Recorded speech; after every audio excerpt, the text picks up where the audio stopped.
afternoon, Roxy Soxy. Good afternoon, Tam Tam. Oh, the calendar. I know, that's what you said when we first got on was, yes. Yes, the calendar does not lie. Aunt Flo is about to make her appearance any day now. Really, Aunt Flo. Yes, Aunt Flo. from Aunt the Red Flo's Sea. about to come and knock on the door. Yeah. Aunt Flo seems very posh today. I wish my period spoke to me like that. I know. I'd be like, yeah, come in and have some tea and biscuits. It's more like a big kick in the stomach and like a punch in the head, you know? I know. You know what's interesting is like I've been so healthy this last month that because we got back to LA and LA is all about that, that I didn't even know that my period was coming. Like I knew it was coming, but I didn't feel it coming through physical symptoms. Okay. And like, well, not physical symptoms, maybe mental symptoms. My poor husband was like out of the bedroom for like a week. So maybe my PMS is not getting better, but it was interesting that I didn't have any of the cramps or anything like that. Oh, you didn't have any of the cramps. Interesting. Because I feel like, I don't know if it's also like the summer now, it's like warmer, but I just feel like hot and like at night too. I was like, uncomfortable sleeping. Who wants to bleed in the summer? Oh, you know? God, I know. Can't our periods just take the summer vacation too, like our kids do? Will you be excited when one day it's all over with, or are you going to be a little sad because it was part of your life for so long? Yeah, I kind of think I will be a little bit sad because I clearly remember my first period. Do you? Yeah. Do you remember the first? I remember my first period, and it's because it was a different generation. Like my parents didn't talk about their periods a lot, so I remember getting it and seeing blood, and I knew what it was, and I panicked, and I was so angry at my pad, which was like it wasn't my pad's fault, right? And so I got my period and I threw all my pads away. I was like, screw it, like that wasn't gonna help me. How was that gonna help the situation? I was gonna bleed through my underwear. So I threw all my pads in this box. I had this little bin. It was like this pink little bin. I threw it all away in there, and then I didn't tell anyone for a long time because I was so upset about it. Isn't that interesting? You know what? We didn't have like open like talks like that either, really, about the period. I remember that I got my period. I was a late bloomer. So everything has like happened to me late in my life. So I was 15 and I woke up for some reason. 14, right. I remember waking up for some reason. I passed out like on the couch and not my bed that night, but I woke up and I was bleeding and I had bled on our living room couch. And how do you describe that? I mean, how do you hide that? You're just like, well, I was so mortified. I did not know what to do. I tried to like clean it out, you know, like because that period stain, that blood stains, like it's not going anywhere. And we should introduce our next guest soon, but I want to tell this really quick, really funny story. My mom always told me, and I don't even know if she'll let me tell this story. She was at a boyfriend's house and they just started dating. It might have been my dad actually. And they had a white couch and she bled over the entire white couch. And so she hit it with pillows, which was like, good one, Mom. She hit it with pillows, and I'm sure somebody else had a very interesting surprise next time that they sat on that couch, but it was a white couch. Yeah. I mean, you don't want to have white anything. Horrifying. No pants, no white pants, no white couch, like no white car, no white seat. Like, oh my God. Let's find out about our next guest period. Why not, right? We might as well get in there. Might as well just get in. Well, the good news is she has a podcast called Martinis and Marriage. And it's amazing. It's she and her husband, Adam, Danielle and Adam. They had this like huge podcast. I mean, so many people listen to it. It's like the talk of the town. I think we actually got connected through Kat and Nat because she heard us on that podcast. And then we all kind of connected the dots. So now we're doing a fun swap and she's coming on our show and we're going to be doing hers next. So it's going to be really fun, but they just say it like it is. You got to love these two because they just break it down. They're not afraid to talk. Who is that like, Roxy? Who says it like it is that you might know? Ooh, I don't know. Starts with Moxie, ends with Soxy. Where's that girl? Where's that girl? I want to meet her. Totally. So we are so excited to have Danielle here. Welcome, Danielle. Hi. Thank you so much for being here. Thank you so much for having me. Marriage and martinis. Where did you, I feel like marriage was martinis before I had kids. Now it's like marriage and poop and vomit and all the things. I want to go back to marriage and martinis. It become marriage martinis again during the pandemic, because I feel like for everybody it became all about martinis again during the pandemic. Mm-hmm. Like everybody was back to that whole sitting around and drinking. Yeah. It was the only way to get through the pandemic a lot of times because, it was like Groundhog Day every day. And you're like, maybe I should just vary it up. I'll have a martini tonight, rosé tomorrow, maybe tequila the next day. I gave up. Remember, Roxy? I was like, I'm giving up on July 1st of 2020. I was like, guys, I'm just going to see what a year would be like without alcohol. January 1st, 2020. And I actually made it to August 20th. I mean, I cannot believe you made it that far. Yeah. I mean, I was smoking hard drugs, but I was just kidding. Just kidding, Mom. Whatever floats your boat and gets you through, huh? Sure. So Danielle, what is it like working with your husband, like doing this podcast? Because Tammy and I always sort of tease it. We're like, okay, we're going to have our husbands come on and we're going to have this amazing episode, but in a way, I'm a little scared to have them come on. They're gonna ruin it. Do you know what I mean? Yeah. So tell us about working with your husband. Well, we have the opposite thing because our marriage was terrible before we started the podcast. Oh, interesting. So we started the podcast when we were literally we couldn't dig ourselves any deeper than we were. We were kind of literally at rock bottom, but our rock bottom had been for a couple of years. Okay. So, so we, when we started it, we were sort of we got nothing to lose. And then, I mean, I'm not going to say now everything's like unicorns and rainbows. It's still marriage and it's still hard and everything, but it's, I mean, beyond a 180 from what it was. It's been awesome. We've actually had it's a really good partnership. But we also have very separate roles. I mean, we record together, but other than that, we do nothing together for the podcast except record. So when you said your relationship was in an area that wasn't great, I think we've all had ebbs and flows in relationships. And, luckily in my relationship, not luckily, but after babies, it's always kind of gone in an ebb. It's always been really tough for me postpartum.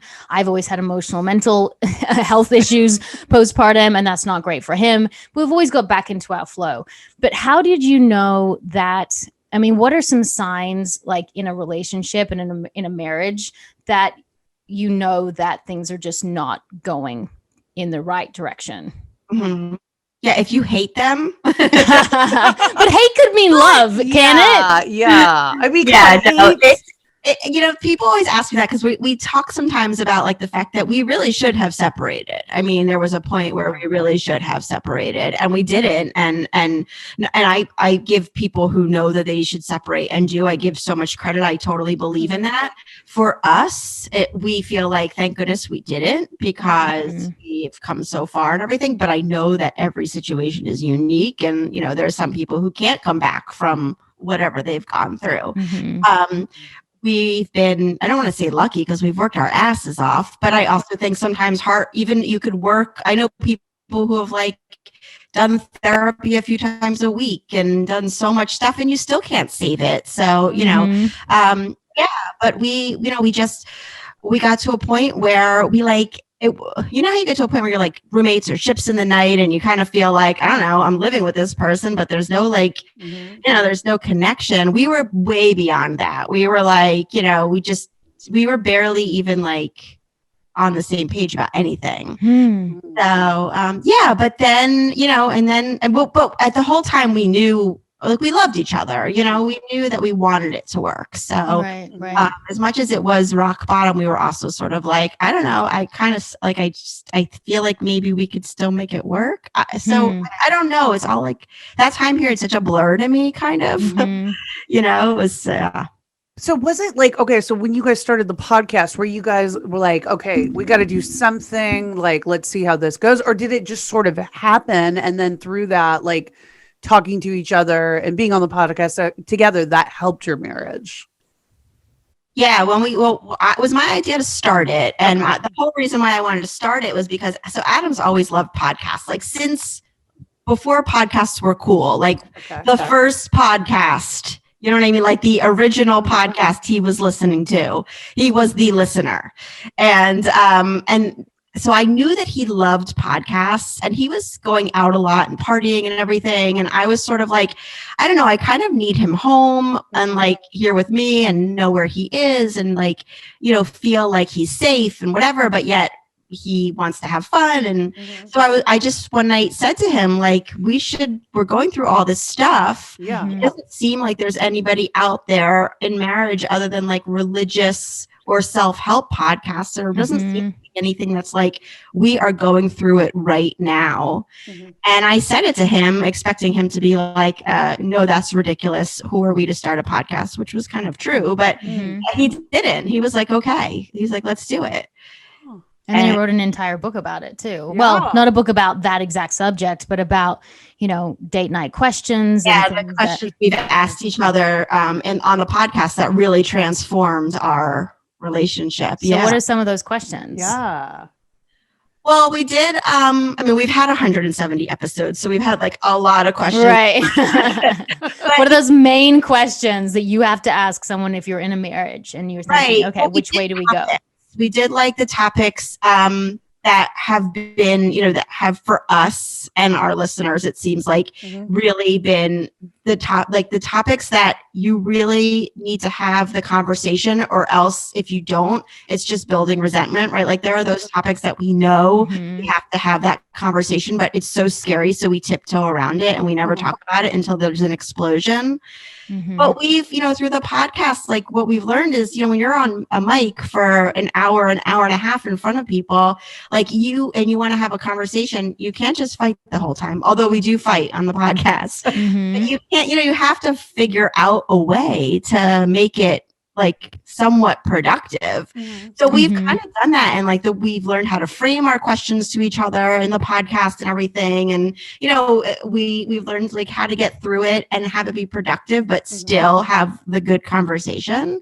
So yeah, so people, we're always asking us for the questions and everything. And you know, they'll always be like, can you tell us, you know, what you asked each other? So we put it in this ebook and it's been amazing. Like the reaction has been amazing. Hearing people who like haven't had sex for a year answering the questions and then like going upstairs and having sex for the first time in like a year or two, or, you know, talking to each other for like 3 hours when they haven't had a real conversation in years, or so it's been really awesome. I mean, no doubt marriage is so fucking hard, right? It's like, especially during this like crazy pandemic time when we were all like locked down, there was nowhere to go. How did you guys fare during that time, like in the pandemic? Because I know Tammin and I talk about it on this podcast, and it like really went up and down for us because, you know, when you're stuck with somebody for like an extended period amount of time, it's like, you know, you're going to drive each other crazy and there's going to be things that happen. So like, how did you guys kind of get through that and come out on the other end? Yeah, we did well with quarantine. It was when we started to like get back into, I mean, my husband also has a business outside the podcast, like he's in a family business. So when we were quarantined, the 5 of us, I mean, it was really fun. It was just kind of like a party, and also school wasn't that serious. Like there wasn't a lot of other to worry about. I mean, besides obviously getting sick with the pandemic, right? There wasn't like we didn't have to get the kids on the bus, and we didn't have to like do projects, and we didn't, you know. So it was sort of like we did really well with it. It was when I was stuck at home with the kids, and he sort of started to go out and go to work and everything, and I was home. That's when it was hard. That's when it was sort of like, you know, I was sort of jealous that, you know, he was going to work. It wasn't like he was going to a spa, but I was still sort of like, oh my God, you get to see the outside world and you get to like talk to people, and I'm here all the time. And, you know, and you get resentful, you know, you get like, for me, I work all the time and I love my work because I love it, but also because it's a time I get to just be away from everyone, and I'm very codependent. So I love to be around not codependent with my kids, but very codependent with my husband. And yet I do crave that alone time. So I feel like I've got this great situation where I get to like go to work, and then I also get to be a mom, and I do, you know, half the work. So I have so much empathy for women who are with the kids almost 70 to 80% of the time, still maybe wanting to have their own career or working from home or whatever. And then the husband's out working most of the time. I find it like that would be suffocating. Like I wouldn't be able to do that. Mm-hmm. Yeah. Yeah, go ahead. Yeah, I just read a book that was sort of like, because I always feel, well, this is one of the things, it's like the mental load, right? That you're always, that's one of the sections actually of the date night question book, because that is our main, Adam and my main issue is the mental load. Like we have, I think we've done like 10 episodes on it because it's just something that is so like pervasive in our marriage. But I was reading a book recently that was talking about, how like there's two of you and so you think you're like divvying up all this work and everything, but there's way more work than for two people. Right. So, you know what I mean? So it's not like you're getting so angry about the divvying everything up, but at the same time, like you just, there's enough work for 5 people, for 10 people. So, you can't possibly like just, it doesn't matter how much you're working or not working or whatever, you still can't possibly do it all with just 2 people. Roxy, do you keep score? Because I sometimes do that. And I think that is one of the worst habits that I have in our marriage. My husband does not keep score, but I'm like, okay, I was with the kids for 3.5 hours. Now you were only with them for an hour. So I need some time to get some work done. And I think that you can't live in a marriage like that. Yeah, I definitely keep score, and I hate that I do it because it makes me also feel bad about myself, and I'm like, like, why am I feeling so insecure that I'm keeping score? Right. But like you're saying, David doesn't do that. He's not like, okay, I was with the kids, all day Saturday. Now it's your turn Saturday night. Like he just kind of does. But I think too, that's like the nature of his personality, like where it's like he just kind of adapts and goes, you know what I mean? Like, but to that. But for me, I think because it's two such different modes that I'm in. If it's like mom mode versus same, like I find it hard to blend it. I do. It's really hard to blend it. So it's like if I'm in the mom mode, I'm like full on in. It's like full blown in. And then when I'm doing something else or with adults or with him or whatever, it's like so different, and it's hard for me to like separate the two. So I think like that for me is a little bit tricky. And I start to get irritated too. I have to check myself because Sean said to me this morning is like, why are you so edgy? And I was like, had to think about it. Cause normally I would just go straight to, I'm not edgy, which is like an edgy statement. But I was like, okay, why am I edgy? And I was like, oh yeah, that's right. Okay. So I'm edgy because I have to try to get Phoenix out. Obviously you're helping too, but then I also have to like give this work email. I have to do this work email before Phoenix leaves. And I have to get ready for my shoot that I'm supposed to shoot, plus put the diaper on. And then it's not about him doing more or less. It's just like, I'm edgy because I have to be thinking about work, but I've got my kids here. Yeah. Or I have to be thinking about my kids, but I'm late for work. Yeah. That's why I get edgy. Like it's very hard for me to do both at the same time, even though we're supposed to be great multitaskers. I don't think we are. No, they say that multitasking is a complete myth. That's not even a real thing. That you can't, there's no such, like that. They're always like, there's no such thing as multitasking. Like, we've made it up. It's nothing that exists. You are not supposed to multitask. But yet, of course, like, how do we not? How do we not like, what are we supposed to do then? Something gets dropped or forgotten but yeah, it is really, really hard. And that is by far, like, I feel like the issue that, I find that, I don't know, do you find that most of your friends have that issue too? Because for me, that's like, that's what we all talk about.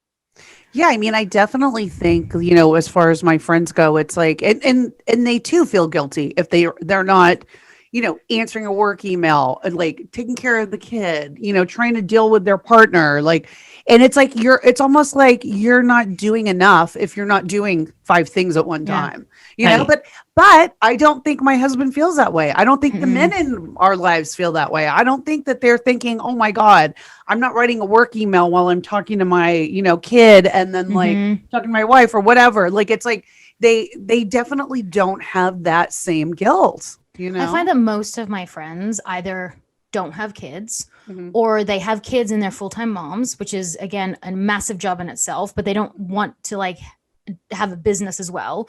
Or if they do have a business and they have kids, they have help.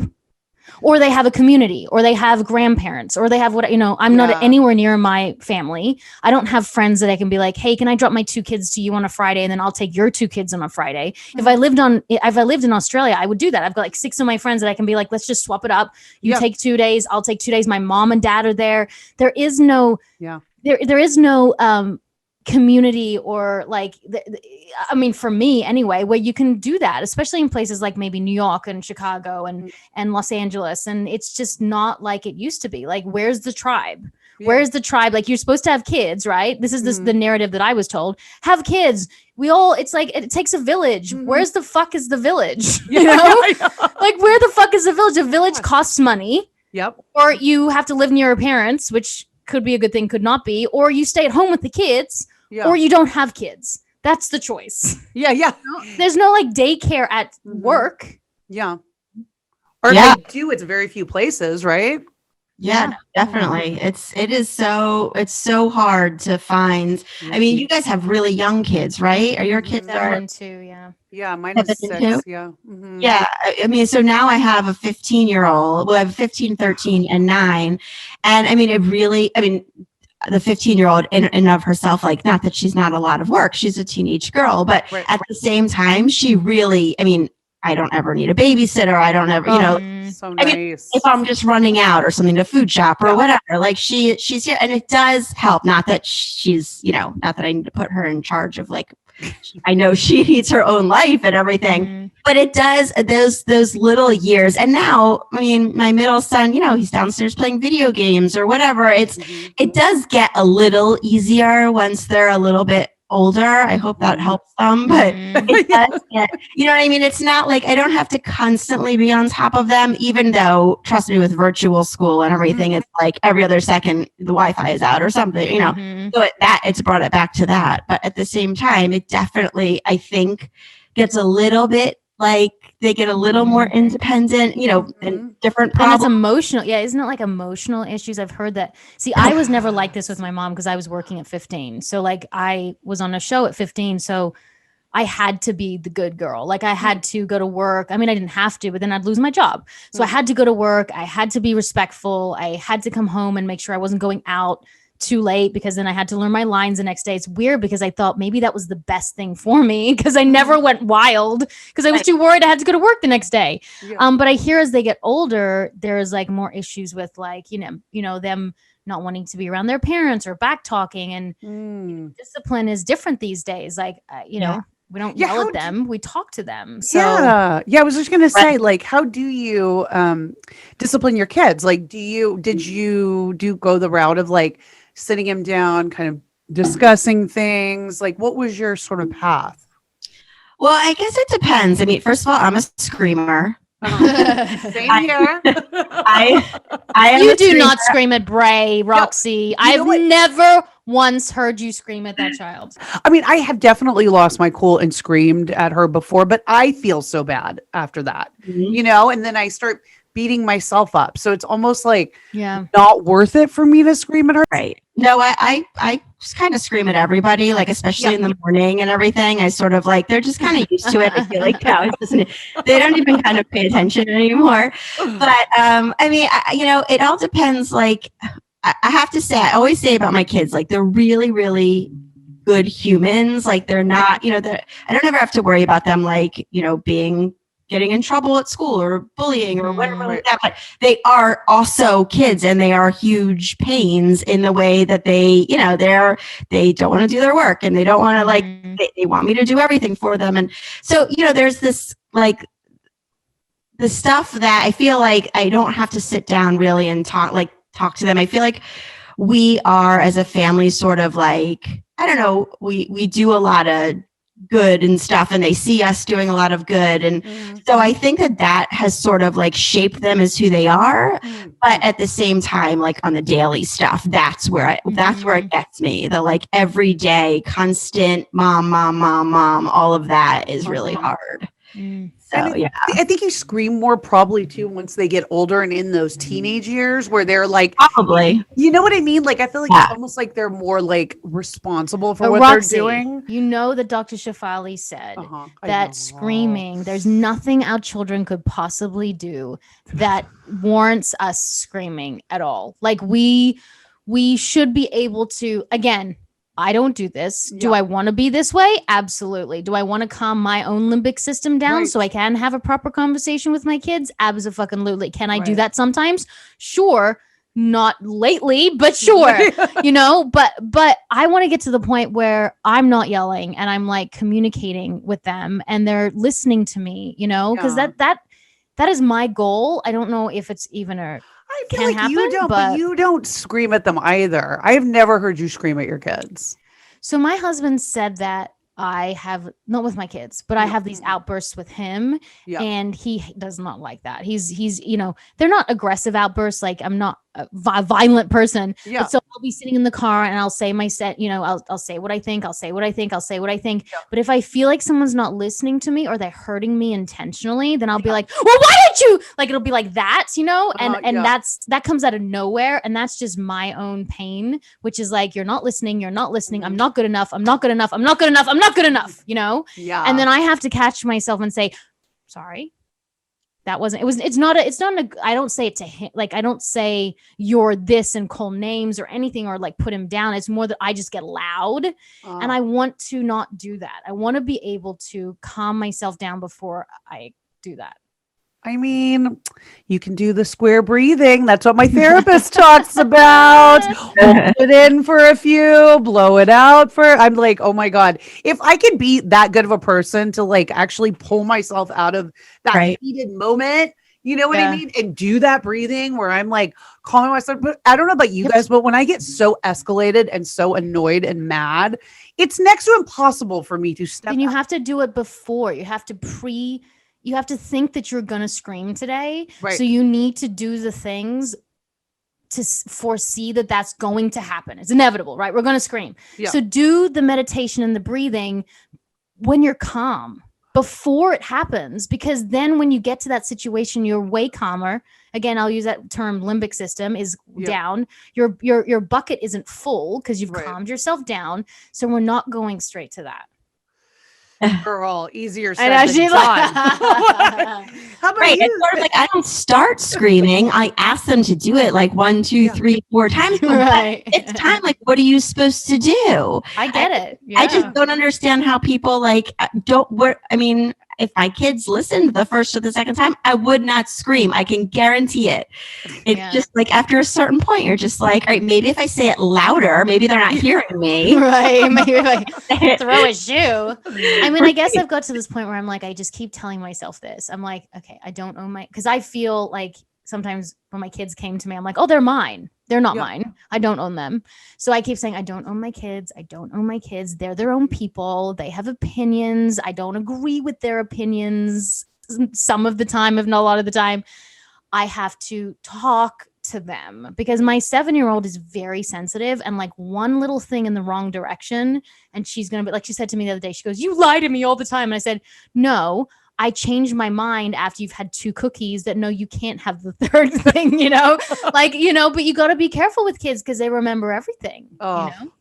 They have the memory of an elephant. It's true. They remember everything. Elephants have good memories. I think so. I don't know. But speaking of kids, you know that Danielle's oldest daughter, I believe the 15-year-old, she recently came out. Is that right? Yeah, she did it. She came out a while ago, actually. She's come out to us for a long time, but she had been saying to us for like a year that she really wanted to come on the podcast and do an episode of it. So she came to us and she was like, I guess she was maybe almost 14 when she first came to us and was like, I'd really like to do an episode. And you know how it is, like you get really protective of your kids. And I mean, we have an awesome community. Our listeners are so supportive and everything, but you know, you just like, you don't want to, you know how this internet can overshare, and, you know, like you get feedback from all directions and it's like an open market and anybody can say anything. So of course, you know, I just kept saying like, I don't think it's a good idea. You know, I want you to share your story, but I don't know if it's the time yet or if you're old enough yet, or, you know, like I just was worried about the feedback, and, you know, I just wanted to like keep her safe. Right. And then finally, Adam, actually, my husband finally said, he's like, we got to let her do it. He's like, we have a platform. She really wants to do it. She feels like, you know, sort of like we do, like we've gone through something we want to share, and she feels the same. And let me tell you, she came on and she was fantastic. And we still like get tons of messages every week from parents and kids and everything. So she did that. Yeah. And she, it was really, it was like a really awesome experience for her and for us. And, yeah, she's really great and confident. And I don't know, she's like very like proud of who she is. And so it's been actually like a really great journey for her, but she also knows that that's not always the case. So, you know, so she's really into like making sure that, you know, other people know that they're not alone. So yeah, it's been great. How do you navigate that, you know, as a mom whose child just comes out for the first time? I mean, I'm sure the first thing you say is, we love you no matter what your choices are. Like how, you know, any tips for parents whose kids have just come out to them, what the right thing to do is, what the right thing to say is, you know, like how it went down in your family. And also just to add on to that, what was your initial reaction? Like, you know, straight away. Yeah, my initial, you know, it's so funny because she came out to us so easily. Like she wasn't worried at all to come out, which was awesome. However, she recently came to us also, and told us that she wanted to get evaluated for autism because she has some, like, she's always had some things that, you know, I guess checks some of the boxes, or, you know, I don't know quite how to say it, but you know, she's always sort of like she's has some sensory stuff, and she's had some social stuff, and so she came to us like a couple of months ago saying, you know, I really want to know what's going on. I really would like to get evaluated. And that actually was really hard for her to come to us and say, which when I found out that she had like been keeping that inside for all these months that she wanted to get evaluated, I was like, oh my God, why were you keeping that from us? And she said that she was nervous about how we would react, or we would think that, you know, maybe we would say that she was being dramatic or whatever, you know, and of course you're like, oh my God, I want you to tell, I want to know. But that just goes to show, like, as comfortable as she was to come out, there was something there that she wasn't feeling comfortable enough to tell us. Of course, breaks my heart. But something I have to realize, like, I don't know, maybe there's something there that I'm not making her feel comfortable. Or, you know, you go through all the, like, what did I do? What did I say? Why did she not want to tell me? But I think with anything, like what Mia said on the podcast and what she would say is, you got to believe your kid. You just got to believe your kid. Right. Your kid knows, you know, and, you know, that a lot of times parents will say, oh, it's a phase, or you're too young to know, or, you know, or well, let's circle back to that in a couple years. And she'll just say, no, you got to just, whatever your child is saying, you got to go with them and know, you know, that they know better than you do. And that's it.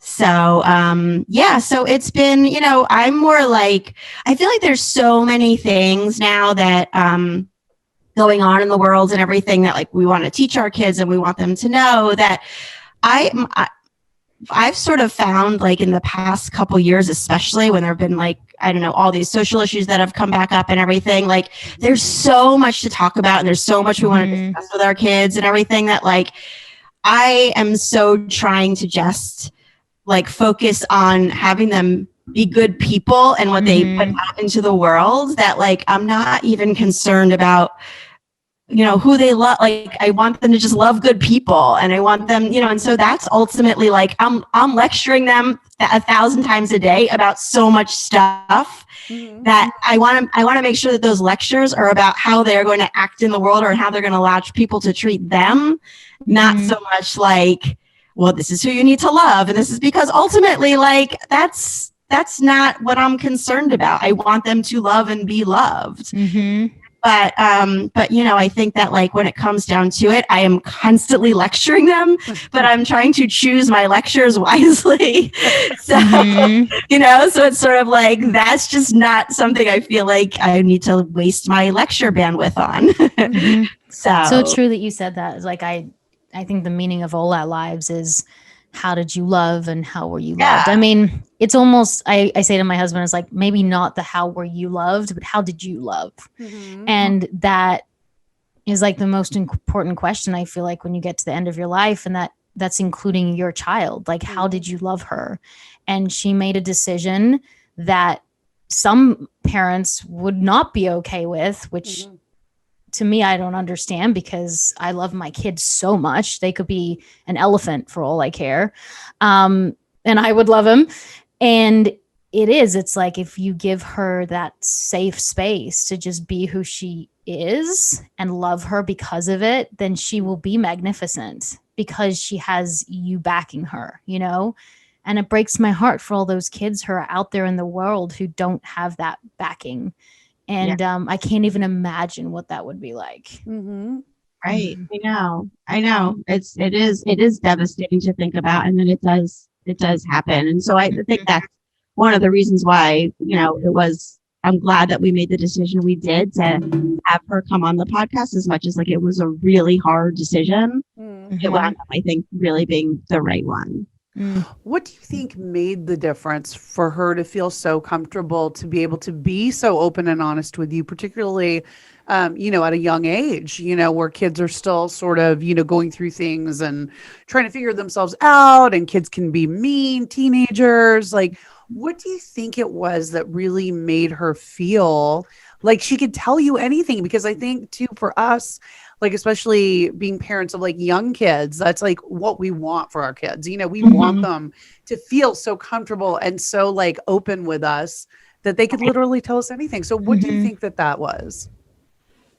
I don't know. I mean, I think that, I think like about most things, I think we're pretty like, first of all, her parents have a podcast where they talk about every single thing about their marriage. Like, we literally go to a conference with their teacher, and Adam and I look at each other and we're like, "You think they listened? Do you think they know? Do you think they know like our sexual fantasies? Like, oh my God, what are your sexual fantasies? We'll be back on. We'll come back to that. Yeah. You know, I mean, she is raised sort of in a house where she has very unconventional parents. You know, I mean, not many people, and on the flip side, they've had to be super accepting of us. You know, I mean, we literally like, they go out into the world and people are like, "Oh, I know everything about your parents." You know, so that's also like, we are asking them to be super accepting of us too, and they are, which is awesome. But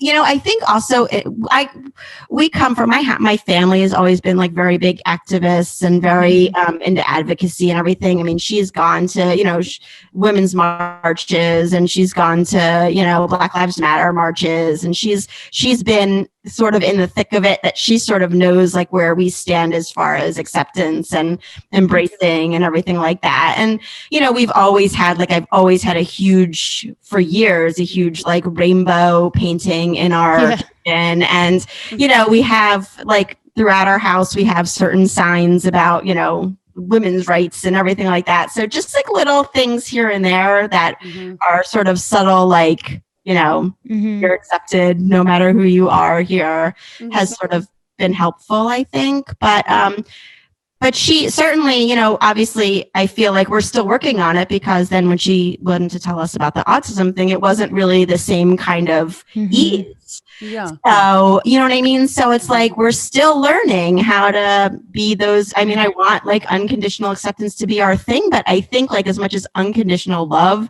comes sort of naturally to all of us, I think unconditional acceptance is so much harder. Yes. So we're still working on it, but I mean, we are working on it. Like, we want that to be, that's the ultimate goal. So changing gears a little bit, because you mentioned your sex life, and we love to talk about sex on Women on Top. So you said, well, if your marriage was not going according to plan. That probably meant that your sex life wasn't going according to plan. So how did you get that sexy back? Mm-hmm.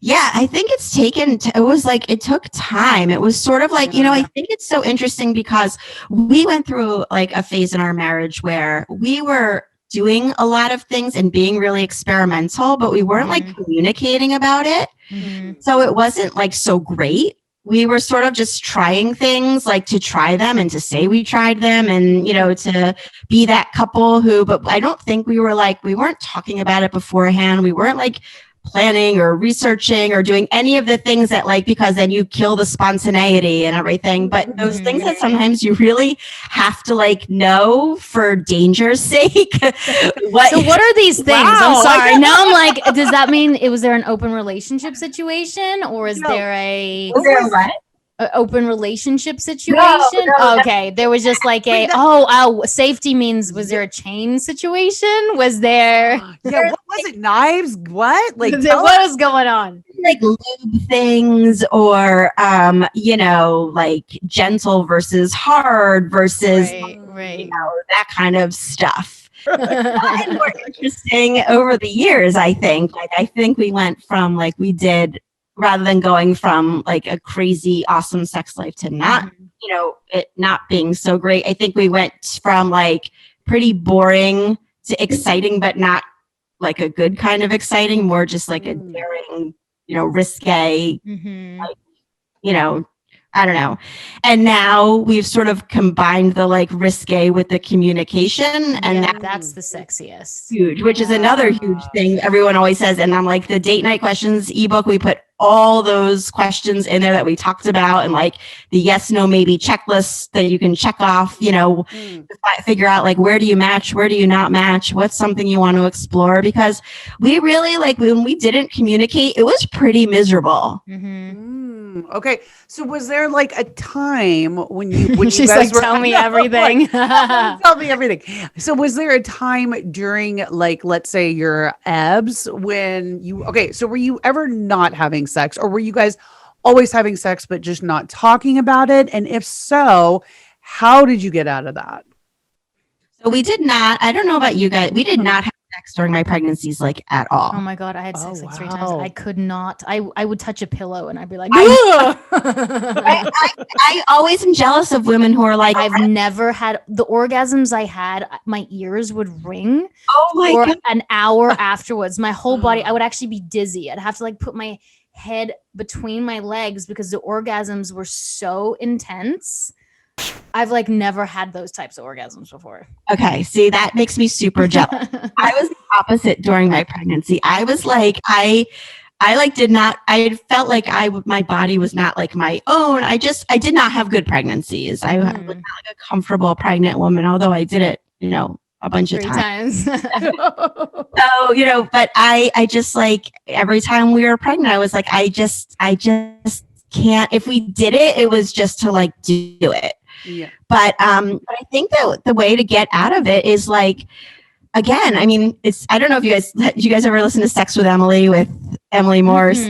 Oh, she's great, but her big thing is communication is lubrication. It is. And I fully believe that. Once we started talking with the podcast and everything and realizing, oh, you want to try that? I want to try that too. Why have we never talked about that? And, once we started sitting down at dinner and taking out a book or taking out even Google or whatever, just and actually talking about it and looking together and being okay, I want to do this with you. Things got so much better. Isn't that interesting? So it really does come down to communication. Definitely. And I think I feel too, for me, it's also the mental and emotional. If I'm mad at him or totally. I feel we're not on the same page, I can't get over that to make it to the physical side. It has to be we're in the same sort of lane, as far as okay, I've got to be happy with him. I've got to be, in a good place, emotionally. It's hard though, but because I feel men aren't necessarily like that.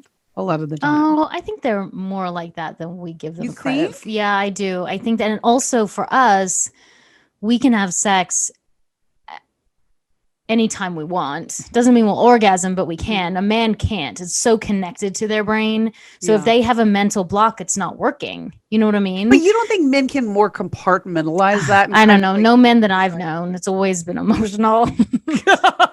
So if I'm mean to them, I don't get laid. So I'm trying to be very nice. I'm like screaming at everybody like I talked about. He's like, I'm so turned off. Yeah, my husband is turned off when I'm bitchy. It's not sexy. Yeah. Mm-hmm. Mean mommy is not sexy. Yeah. Totally. Yeah, I think, sex life is important to work on. Like, it's just like everything else. And I think as we get older and we have kids, it's like, oh, okay, well I've always had good sex with my husband. We have regular sex. I love sex. So that's something that I felt so ashamed for so long to say that, because a lot of women don't say that. Like, I need it a couple times a week. I want it a couple times a week. And I feel like when I used to say that out loud, people would be like, I would be this weird, strange being that but I do think, sex is such an important part of a marriage. And if that is breaking down, then it's an indication that other things are also breaking down. And of course, like if you've just had a baby and you're sleep deprived and your vagina is not working for a while, like there's hormones that like you don't really feel much for a bit. And I totally get that. But if you're deep in a marriage and you're not having sex, I feel like there's something else that needs to be worked on, because there is that physical that's important, Mm-hmm. Yeah, and I think stress too, stress with like work and stuff. I know like for us, like, when it's like, work and, there's something really big coming up. I mean, I think it really, well, maybe less for me. Like I can more get over like work stress and having sex. But I think for my husband, like when he is stressed about work, he's just like, oh, he's so like in it, like in work, that he cannot, like, it's hard for him to pull himself out, But then you need to say, hey, when you're stressed and you're in work and I need physical affection every now and then, like, again, I'm not forcing you to give that to me, but every now and then, this is what I would like, needs and wants. I need you to go for a run, or I need you to go do something that's de-stressful. So when you come back to me, we can have those intimate conversations and we can kiss. And sex to me isn't always about the physical act of sex. Like when I say sex, like it's intimacy, right? It's like it's intimacy that isn't just words. It's intimacy through kissing or holding or touching or doing whatever active sexual, whatever it is a form of sex. And if someone's stressed and you say, hey, I totally get that you're stressed, just go de-stress every now and then so we can communicate. Because I know when I'm anxious and stressed, I'm a terrible communicator. My thoughts don't even, I'm not even saying, like I said something the other day that I said something mean the other day and Sean said, do you mean that? And I was like, no. And he said, well, then why did you say it? And I was like, I don't know. Like I was just so heightened and stressed that I just said something, and that's what happens is like for sex, like you have to be grounded. You have to, you're right. You have to be grounded. You can't have like all this other stuff going on in your head that's like swirling around and taking care of taking up space. But I do think it's interesting too, because like you're saying, I don't think that sex necessarily has to mean intercourse. It can mean like hugging, holding hands, like kissing. And I think that is actually a lot more intimate a lot of the time. I used to think sex, I don't know about you guys, but like when I first started having sex, all the noise and the narrative to me was like for women, I just always felt dirty, right? I was always like, oh my gosh, like I remember the first time we did like an oral sex act, I burst into tears, which is really sexy because I was like, oh my goodness, like this is terrible. What have I done? Like, I can't believe this. I'm dirty. I'm wrong. And it's like, I never celebrated my sensuality or sexuality sort of until I got older. But it's like, I don't know why we think that we can't enjoy the experience completely, fully and wholly. Yeah, it's true. Well, as women, we're taught that we're not supposed to. It's more of like a function of our bodies. It's like, because you want to have kids or because you're trying to service somebody else or because it's like, you're not supposed to, like as women, I feel like our society tells us that we're not supposed to enjoy it like the way that a man does, Right. What do you think, Danielle? Yeah, I mean, I think that certainly I think women are misunderstood as far as like libido goes and everything. But I also think I mean, I fully believe what you were talking about mood and everything. Like I'm a full believer in like chore play, which, like that when Adam is really helpful and when he's doing stuff, and I'm not saying whether that's right or wrong or that that's the way it should be, but I certainly believe that like that when he is really helpful and I come down the stairs and like the kitchen is clean or he's like, done homework with the kids or whatever, I am definitely more like, damn, I feel like that's just sort of. That's amazing. Yeah. My husband always cleans the kitchen. Right. So I'm like, I don't even think about it, but he doesn't like come and just touch me. Like, because that's not his love language. His love language is like, do the homework, clean, get me a coffee, which is lovely. But when you've been in the sort of entertainment business your whole life, you've kind of had, people have been helping you along the way. So they do those types of things. So like, I want to be touched. I want someone to like say to me, oh my God, you look so pretty today. Like, give me a kiss. Oh my God. If someone said that to me, I'd be like, there are my clothes. Damn it. You look really pretty today. There are my clothes. But it's interesting. It's all love languages are different. Yeah. No, definitely. But like, what about everybody? So, okay. Then, I would say probably most of the time partners don't have the same love language, right? Mm-hmm. Right. And it's kind of like navigating that, trying to figure out like what your partner, like what their love language is. Right. Yeah, for sure. So Danielle's is acts of service. Mine is touch, physical touch. And what is yours, Roxy? I think mine is a little bit of a mix. It's like speaking nicely to me. I guess that's language, and then also acts of service. Interesting. I know it's kind of it all. I do have to say touch is good too. Like it's because it's so unexpected that like, if my husband comes up behind me and let's say I'm at the sink and he puts his like arms around me, and is like behind me while I'm like doing whatever, washing a dish or something, that is sexy, But isn't it because of how we were raised? Like, for example, my parents were very touchy-feely. Like they were very huggy, kissy. If my dad hugged me, then I would feel like I was loved, so. Oh, interesting. Okay. So the way I grew up, I didn't see my parents were affectionate with us, like as kids, but I didn't see like a lot of affection between the two of them. So I don't know if that plays into it or what. How about you, Danielle? What did you see kind of growing up? Yeah. Well, first of all, I think my dad wasn't home very much, but when he was, my parents were pretty affectionate, I think. Yeah. But they also it was also the type of thing like they were each other's first boyfriend and girlfriend and they'd been together since they were 15. And, so like all of those things that, you don't realize that there are like a whole lot of other relationships and ways to do it out there. Yeah. You know what I mean? Like if that's all you see. And that's been one of, another one of our issues also is sort of that was the only, we got married at 24. So that was like only other relationships we had seen in our lives. So literally every aspect of our marriage was sort of like, well, this is how our parents did it, or this is how my parents did it. Or, there's this push and pull of like, well, we need to do it this way. We were sort of like, we got to this place where we were sort of like, we need to do it our way. But that took a really long time. And we're still working on it. And it's like, because I always thought I met my husband at 23 and, I got married at 27 and I kind of thought that I would have still married him at 37, but I just thought that that's what you do, right? You get married young and then you realize like you change so much together as humans. Yeah. As you get into your 30s and I'm sure as you get into your 40s or 50s and 60s, like you're fundamentally like different people as you get into each, decade. And that's something that I'm like, wow, like, he was 33 when I met him and I was 23. We were kind of similar in a way because I feel like women do they're more mature. It's kind of known when they're younger.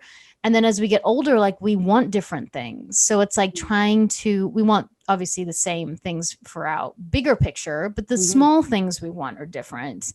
And so you have to kind of redefine what that looks like. Yeah, I guess that's why communication is so important, right? Because it's like all these different stages you have to continually communicate. And that's the problem when it breaks down, when there's, stuff that goes on, there's stress, or there's like a pandemic, or there's like that's never happened before. Never there's happened like the end of the world.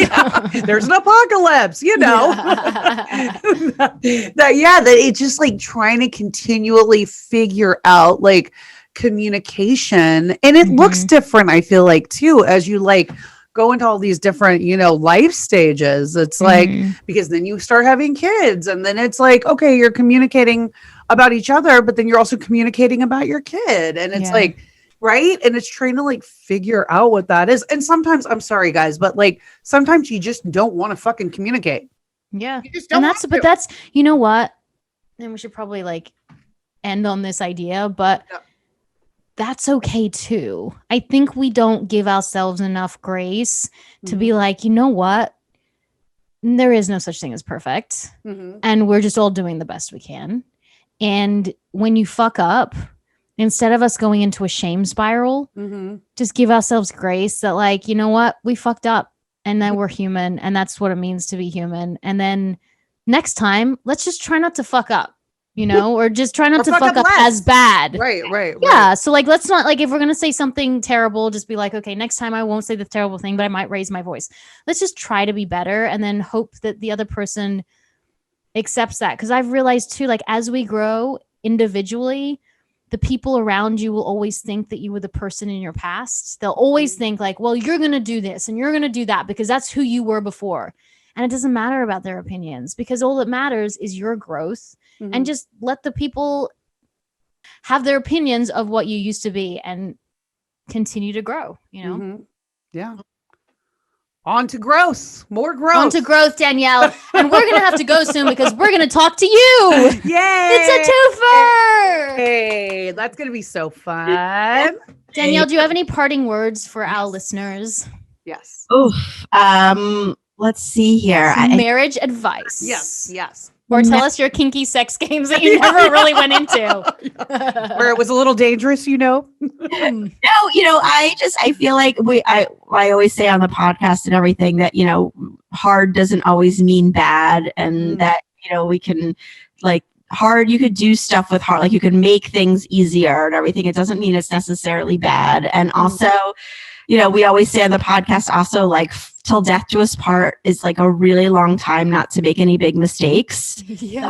And going back to that, giving ourselves grace and giving each other grace, that we need to like remember, like if we're in it for the long haul, there's going to be some fuck ups along the way. So, yeah. Yeah, the road is not perfectly straight. It curves and it goes up and down, and it's and sometimes it curves for one and it's straight for the other. That's what she said. I'm sorry, I had to. I couldn't not like all these. I'm like, how am I gonna know? Nope, don't say anything. Don't say anything. And I'm like, that was the perfect time to say it. It curves for some, it's straight for the others. I mean, it is what it is. Hey, it's a variety pack. I'd like a variety pack. Just kidding. I'm fine with just a one. Well, thank you so much. And where can people find you? Yes, so we're Marriage and Martinis on all platforms, anywhere you get your podcasts. Our big, our Instagram is super fun. We love our Instagram community and everything. And you can head to our website and get our date night question ebook, which is super fun. We've like, that's been like one of my favorite things ever that we've done. So that's really it. Well, thank you guys so much for listening to us, and don't forget to rate, subscribe, comment, and share. Yes, and be sure you do when you're commenting and sharing. Share it from our podcast app. Share it from iTunes or Spotify or look Amazon at you. Music or any. Look at you. All right. We want to know. And follow us on what are we? Women on Top. Oh my God, it's been a while. Women on Top podcast on Facebook. Yes. And Women on Top Official on Instagram, and Women on Top, our group on Clubhouse. Amazing. Thanks, guys. We love you. We love this community. And I am Tammin Sursock. And I am Roxy Manning. And we are Women on Top.